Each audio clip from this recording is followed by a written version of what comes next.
إذ يقول لصاحبه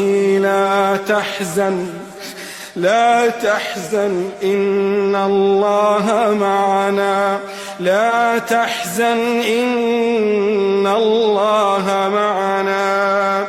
لا تحزن إن الله معنا فأنزل الله سكينته عليه وأيده بجنود لم تروها وجعل كلمة الذين كفروا السفلى